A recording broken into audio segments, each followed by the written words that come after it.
तो hello friends, मुझे पता है क्या कि एसबीआई कॉन्ट्रा को लेकर के आपके दिमाग में बहुत सारे सवाल है क्योंकि ये पर्टिकुलर फंड पिछले एक साल में अच्छा परफॉर्म नहीं कर रहा है। तो हम लोग बेसिकली इसके फ्यूचर के ऊपर में ज़्यादा बात करेंगे क्या कि फ्यूचर में ये कैसा परफॉर्म कर सकता है। लेकिन इसके फ्यूचर जानने से पहले हम लोगों को इसका पास्ट भी देखना पड़ेगा कि आखिर इसका जो इन्वेस्टमेंट मेथोडोलॉजी है वो कैसा रहा है, उसने कैसा परफॉर्मेंस दिया है और फ्यूचर में क्या वो इन्वेस्टमेंट मेथोडोलॉजी काम करेगा कि नहीं करेगा। तो सबसे पहले ना हम लोग इसका पास्ट देख लेते हैं क्योंकि एसबीआई कॉन्ट्रा का पास्ट भी ज्यादा अच्छा नहीं रहा है। जब से ये फंड लॉन्च हुआ है उस समय भी इसका पास्ट ज्यादा अच्छा नहीं था। रिसेंट टर्न अराउंड स्टोरी जो है इसकी 2018 के बाद में शुरू हुई है और पिछले 2-3 साल में ये काफी ज्यादा लाइमलाइट में आया है। तो एक बार हम लोग इसके रोलिंग रिटर्न्स को देखते हैं। इस ग्राफ को मैं बड़ा कर देता हूँ। तो आप यहाँ पे देख सकते हैं कि जैसा कि मैंने आपको पहले ही कहा था, ग्रीन में है आपका एसबीआई कॉन्ट्रा, ऑरेंज में है इन्वेस्को और ब्लू में आपको यहाँ पे दिख रहा है कोटक कॉन्ट्रा फंड। तो अगर आप इनके रिटर्न्स को देखोगे पहले से 2015 से, तो यहाँ पे एसबीआई हमेशा अंडर परफॉर्मर रहा है इस जोन तक। यानी कि 2015 से लेकर के 2018 तक का इसका जो रिटर्न्स था वो काफी अच्छा नहीं था, बहुत ही एवरेज था, सिर्फ अपने कैटेगरी एवरेज को ही ये सस्टेन कर पाता था। लेकिन यहाँ पे 2018 के आसपास कुछ ऐसा हुआ कि उसके बाद में इसका जो परफॉर्मेंस है बाकी अपने दोनों कॉन्ट्रा फंड्स को बहुत ही अच्छे मार्जिन से बीट कर रहा था। और रिसेंटली आप यहाँ पे देख सकते हैं छोटे में कि यहाँ पे वापस से इसका जो परफॉर्मेंस है वो थोड़ा सा डगमगाता हुआ नजर आ रहा है। तो पहले हम लोग इसके टर्न अराउंड स्टोरी को जानने की कोशिश करेंगे और ये टर्न अराउंड स्टोरी क्या आगे भी कंटिन्यू करेगा कि नहीं, फ्यूचर कैसा होगा उसके बारे में बात करेंगे। तो जैसे कि आपने यहाँ पे मैंने बता दिया कि 2018 से इसमें एक टर्न अराउंड ग्रोथ स्टोरी देखने को मिला है। अब ये क्यों मिला है? तो 2018 मई में इनके जो फंड मैनेजर थे, पहले आर श्रीनिवासन सर थे, उनको भी मैं बहुत ज़्यादा रिस्पेक्ट करता हूँ, बहुत अच्छे फंड मैनेजर हैं। लेकिन मई 2018 में आर श्रीनिवासन से हैंड ओवर चला गया दिनेश बालाचंद्रन के पास में और 2018 से लेकर के अभी तक दिनेश बालाचंद्रन ही देख रेख कर रहे हैं। और जब से इन्होंने ज्वाइन किया है 2018 में, उसके बाद से आप इनका ग्राफ देख सकते हो जो कि बहुत ही ज़्यादा पॉजिटिव जा रहा है। इनका जो इन्वेस्टमेंट स्टाइल है उसके बारे में भी आगे बात करेंगे, आखिर इन्होंने इतने अच्छे रिटर्न्स क्यों निकाल के दिए और फ्यूचर कैसा है और लास्ट ईयर इनका परफॉर्मेंस क्यों खराब रहा है। तो आप यहाँ पे देख सकते हैं कि लास्ट ईयर में पहले इनकी क्वारंटाइन रैंकिंग अगर आप देखोगे तो ये बॉटम में मोस्टली रहता था, यानी कि बिलो एवरेज इनका परफॉर्मेंस रहता था।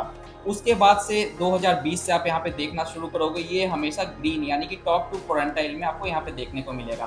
क्वारंटाइल रैंकिंग का मतलब ये होता है कि हम लोग क्या करते हैं कि जितने भी फंड्स होते हैं उसको 4 कैटेगरी में डिवाइड कर देते हैं। टॉप 25% जो फंड होते हैं वो इस पहले वाले बॉक्स में आएंगे। उसके बाद में जो नेक्स्ट 25 फंड्स होंगे परफॉर्मेंस के बेसिस पे यानी रिटर्न्स के बेसिस पे, वो यहाँ पे सेकंड वाले पे आएंगे।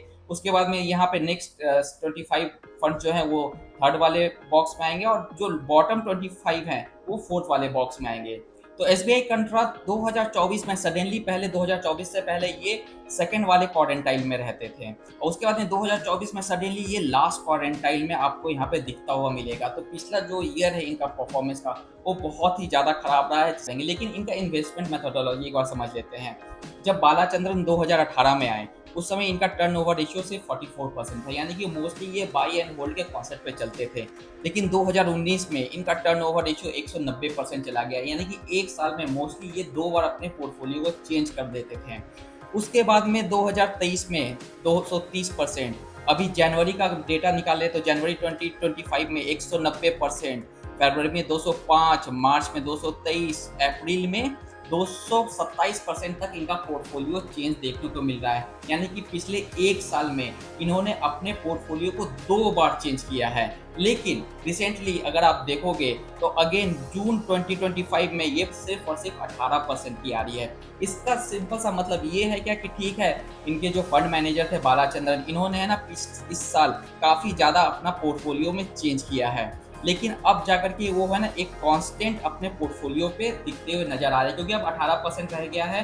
अब हम लोग ये एक्सपेक्ट कर सकते हैं क्या कि ये मोस्टली बाई एंड होल्ड के कॉन्सेप्ट पे आगे चलेंगे। लेकिन यहाँ पे है ना दोस्तों 2 बातें निकल के आती है क्या कि आखिर इन्होंने ना इतना ज्यादा चेंज क्यों किया अपने पोर्टफोलियो में, एक साल में 2 बार अपना पोर्टफोलियो चेंज क्यों किया। इससे हमें ये भी समझने को मिलता है क्या कि क्या फंड मैनेजर अपने द्वारा जो सेलेक्ट किया गया स्टॉक है उसके ऊपर में ज्यादा कन्विक्शन नहीं रखते हैं, उनका आरएनडी सही नहीं है क्या कि वो हमेशा मतलब खरीदते हैं फिर बेच देते हैं, खरीदते हैं फिर बेच देते हैं। तो ये है ना एक क्वेश्चन मार्क निकल के आता है कि आखिर फंड मैनेजर एक साल में अपने पोर्टफोलियो को 2 बार क्यों चेंज कर दे रहे हैं। लेकिन एक पॉजिटिव इंडिकेशन यहाँ पे आपको निकल के दिख रहा है कि अब 18% का इनका पोर्टफोलियो टर्नओवर रेशियो हो चुका है, जो कि कह रहा है कि हाँ, अब ये थोड़ा-सा स्टेबिलिटी गेन कर रहे हैं और ये अब जाकर के बाय एंड होल्ड के कॉन्सेप्ट पे आगे काम करेंगे। लेकिन आपको एक बात और समझनी पड़ेगी, जो है पिछले साल के इन्वेस्टमेंट्स को लेकर के।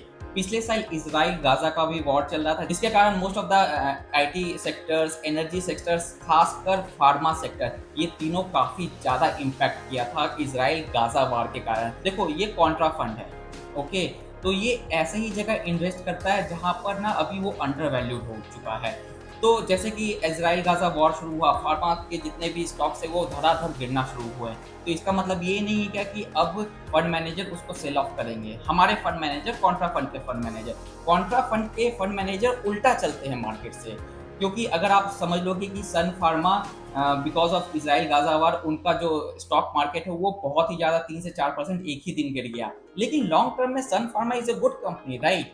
तो हमारे जो कॉन्ट्रा फंड्स के जो फंड मैनेजर क्या करते हैं, जब वो स्टॉक्स पर्टिकुलरली बहुत ज़्यादा गिर जाता है, लेकिन उस उनके अंडरलाइंग जो फंडामेंटल्स है बहुत ज़्यादा स्ट्रॉन्ग होते हैं, फिर ये जाकर के वैसे स्टॉक्स में इन्वेस्ट करते हैं और उसके बाद में उस स्टॉक्स का बढ़ने के लिए वेट करते हैं। तो जब एक स्टॉक पर्टिकुलरली गिर जाता है अपने बेस लेवल से, तो उसको वापस से रिकवर करने में 1 से 2 साल का समय लगता है। इसलिए जैसे कि इन्होंने पोर्टफोलियो भी अपना पूरा चेंज किया है और पिछले साल का जो वॉर के कारण इन्होंने जिस सेक्टर्स में भी इन्वेस्ट किया था वो भी काफ़ी ज़्यादा इम्पैक्ट हुआ था और इनका जो मेथोडोलॉजी है वो कॉन्ट्रा फंड का है कि हम लोग भाई अंडर वैल्यूड स्टॉक्स में ही जाकर के इन्वेस्ट करेंगे। तो ये तीनों रीज़न मिला करके हम लोग ये एक्सपेक्ट कर सकते हैं क्या कि पिछले साल का जो रिटर्न है वो काफ़ी ज़्यादा नीचे जा चुका है। आगे आने वाले 2-3 साल में जो इन्होंने अभी इन्वेस्टमेंट किया है वो आगे 2-3 साल में इनको अच्छा खासा रिटर्न देगा, क्योंकि कोई भी कॉन्ट्रा फंड का जो रिटर्न होता है वो 2 से 3 साल के बाद ही आपको देखने को मिलता है। और एक बात मैं आपसे और कहना चाहूँगा क्या कि अगर अभी एसबीआई कॉन्ट्रा का एनएवी नीचे जा रहा है, अच्छा परफॉर्मेंस नहीं कर रहा है, तो ये बहुत ही एक अच्छा ज़ोन है जहाँ पर कि लो एनएवी पे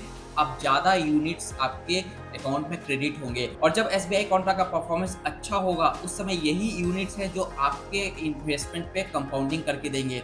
इसलिए प्लीज़, अगर आप एसबीआई कॉन्ट्रा में ऑलरेडी इन्वेस्टेड है तो अभी प्लीज़ इन्वेस्टेड रहें, क्योंकि हर म्यूचुअल फंड का एक कूल डाउन फेज़ होता है और ये जो फेज़ है वो एसबीआई कॉन्ट्रा का कूल डाउन फेज़ है। और जो इनके फंड मैनेजर है बालाचंद्रन, इनका जो भी मेथोडोलॉजी है बहुत एग्रेसिव है इनका, ठीक है?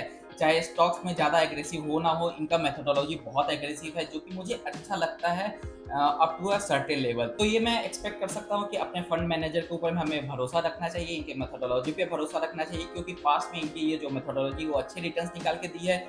बेशक लास्ट ईयर एसबीआई कॉन्ट्रा का खराब बीता है, लेकिन हमें ये भी ध्यान देना है कि ग्लोबल जियोपॉलिटिक्स जो था वो काफ़ी ज़्यादा ही अनस्टेबल था, तो उसके कारण इसके ऊपर में भी थोड़ा इम्पैक्ट देखने को मिला है, लेकिन फ्यूचर इनका अच्छा रहने वाला है। तो आशा करता हूँ आज का वीडियो आपको पसंद आया होगा। इसी तरीके के एजुकेशनल और इन्फॉर्मेटिव वीडियोज़ के लिए हमारे साथ में जुड़े रहें। अगली वीडियो में आपसे फिर से मुलाकात होगी दोस्तों, तब तक के लिए जय हिंद।